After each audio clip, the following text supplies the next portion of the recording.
to another episode of Helldivers 2 Academy. In today's video we'll be discussing of how you can actually level up quicker, if there is a method, if it works, and of course what you guys should be doing when playing the game. Now, I think from a personal experience, I did try a couple of methods to see if anything actually works really well, and despite some people suggesting that the higher difficulty doesn't work, I have to say this is probably the fastest and safest way to advance quicker in the game. Now, I appreciate the harder the difficulty, the harder the game will become, but given that the community is quite spread and people are always willing to play with others, try to put yourself out there, try to do those quick missions to help others, and in this way you will kind of come to a party that you guys can play together. So in today's video, really we'll be discussing the different methods that you can use into making your XP farming faster and more efficiently. So definitely one of the things that I have found helpful was to play quick missions. Those are really fast way of making sure that you're helping others, hitting your daily missions as well, and just getting the general medals as well as the daily XP grants. So in this way you're kind of taking away your daily part of the missions, but as well as getting the higher difficulties into place. Also, once you get into a position where you'll be doing from level 5 difficulty level, any sort of game further afterwards, you'll be seeing that after 2 or 3 games you'll be unlocking the next difficulty level, and that's gonna make things a lot quicker for you, as well as when you're actually playing the game, because you see how things will get a lot better. But then also the other thing that you probably want to focus on is just to make sure that the stratagems that you are unlocking are the ones that you find most efficiently in the gameplay that you're choosing. For example, I focus quite a lot on the automatons, and for that the stratagems that I've unlocked and focused on were, for example, more efficient for them rather than for the termitides. So just bear this in mind, because it depends on which area of the galaxy you're focusing as well. So for example, let's go through a few methods that probably will help you get the higher XP faster, and one of them being going to the bot controlled areas. Now, with the current environment and with the current events, the bots are still around. They'll probably be around for a couple of more weeks or months, depending on how we fight back. So having to take advantage of this actually makes a lot more sense.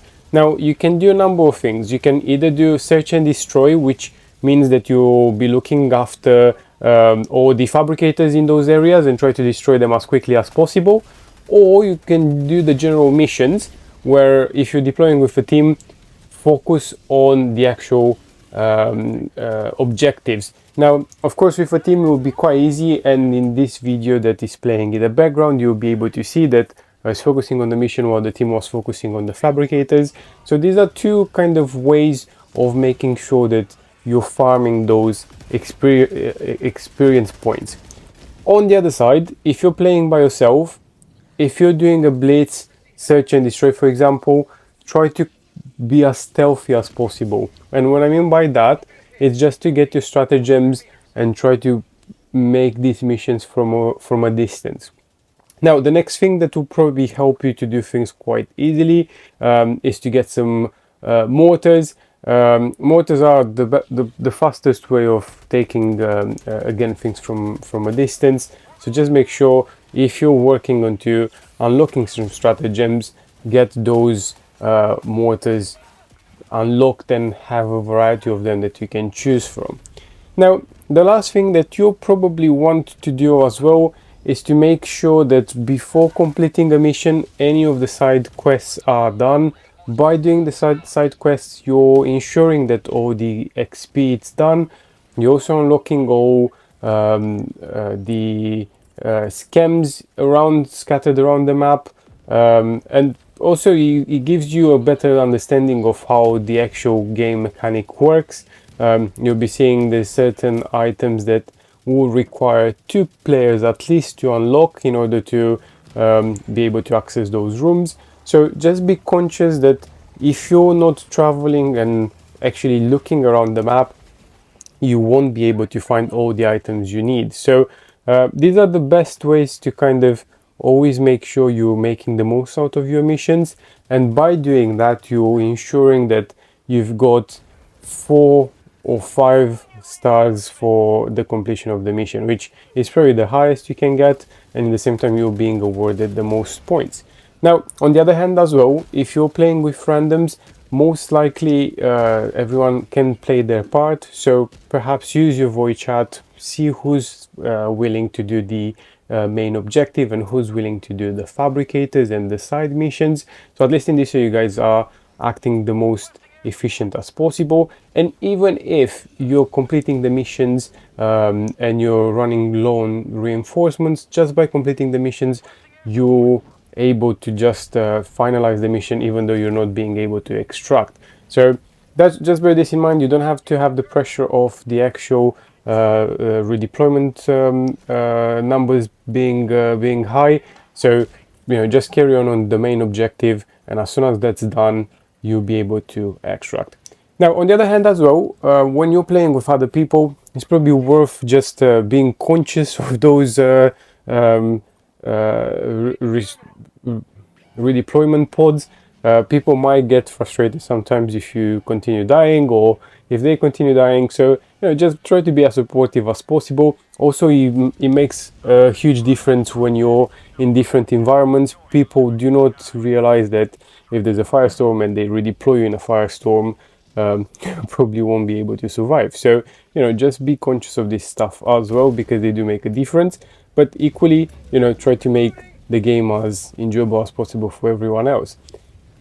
As well as, probably the last thing that it's worth just mentioning here, when you also play with others, as mentioned, once you do complete the main objective, you'll be able to consider that the mission has been done. So even if you haven't necessarily focused on the side quests, make sure that the main mission is completed, so then the other objectives can be done afterwards.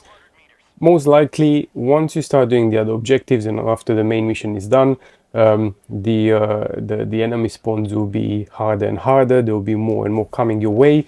So just be well prepared for that.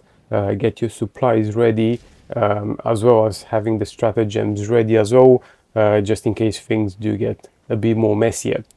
But pretty much these are all the tips I have for you guys. I hope they help. I'm pretty sure that every game style works for everyone.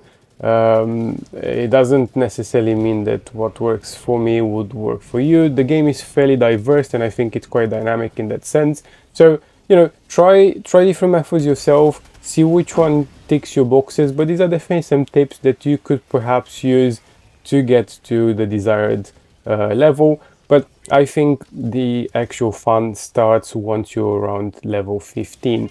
Once you're around level 15, you naturally know a few difficulty levels. You'll probably be able to unlock the Helldive as well, and also you start getting a few more extra points towards the level 20, which unlocks other stratagems.